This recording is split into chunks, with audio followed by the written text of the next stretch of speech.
ইয়াপ্রে বাবা! আজকে আর তেল পাওয়া লাগবে না।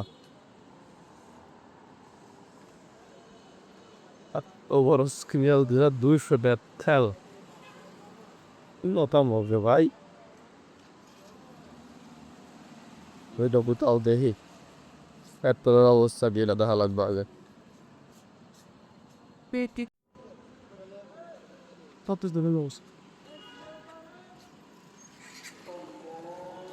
আজকে হচ্ছে যে দ্বিতীয় দিন পুরো ঢাকার ভিতরে কোনো জায়গায় তেল নাই গিয়ে।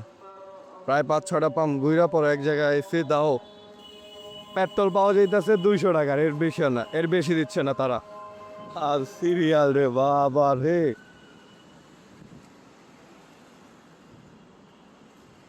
ওই মাথা পর্যন্ত।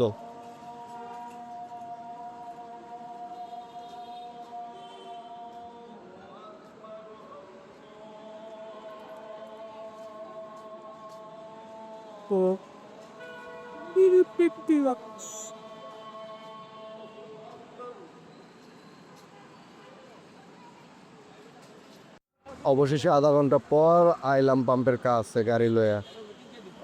ও বিশাল বড় সিরিয়াল। আধা ঘন্টা ধরে তেলের লেগে সিরিয়ালই দেওয়া লাগে এখন। তেল বলতে পাম্পে থেকে আর কি পেট্রোল দিচ্ছে, তাও আবার ২০০ টাকা। আগে অক্টেল নিতে ২০০ টাকা, পেট্রোল দিচ্ছে।